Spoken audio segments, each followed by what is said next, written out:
Hi, I'm Jackie and I am your virtual life coach, focusing on grief recovery. I lost my daughter 13 years ago after she gave birth to my third grandchild, and it was a devastating experience. I thought my life would, I thought my life wasn't worth anything, and I even used to plan how to commit suicide because the pain was just so deep and so great. Well, over a period of time, well, there's more to the story, but I'm just going to fast forward a little bit.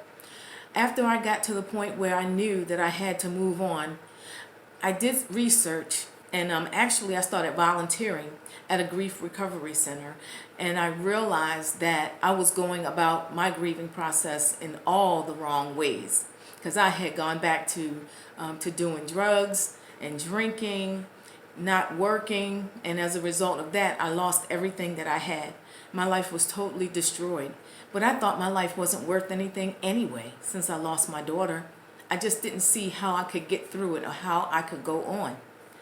There came a time when I realized that I can go on and that my daughter would not want me to live the way I was living. So I cleaned myself up and I decided to volunteer at the Grief Recovery Center. I learned so much from them, and eventually they asked me to actually facilitate a support group for bereaved parents, and I've been doing that for the past 4 years. So what I want to say to you right off the bat is that grief is work and it demands your attention.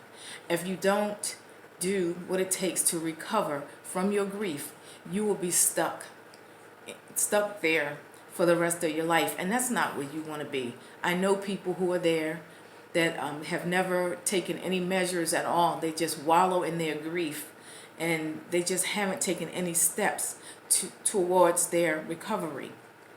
They say time heals all wounds, and I don't believe that because time did not heal my wounds. The longer I grieved for my daughter, the worse I felt. And I knew that I had to get out of that rut. And that's why I decided to do something about it. There are a lot of ways that we can come out of our grief and we can recover from the sadness, the loneliness, the isolation, the fear, the guilt, the blaming of people, and the trying to figure out what happened and why it is happening. How can I prevent that? Those are self-defeating.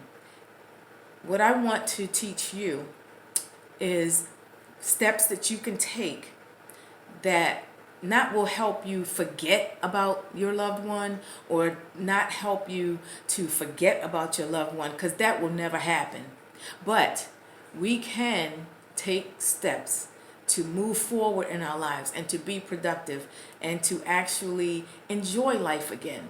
That's why I call my program Grief to Joy, because I went from grief to joy. I was at the lowest point that I ever thought anybody could be.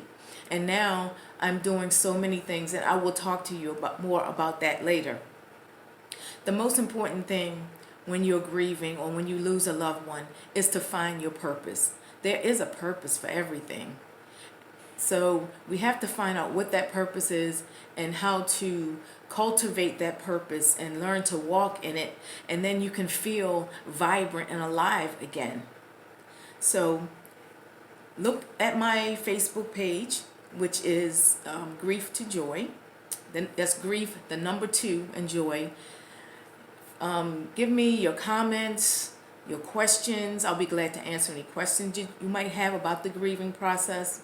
And I also have a website called grieftojoy.com. That's grief, the number 2, joy.com. And you can message me on the message board. My email address is there. You can contact me, and I will definitely get back to you. This is a hard subject, and it's a hard situation to get through.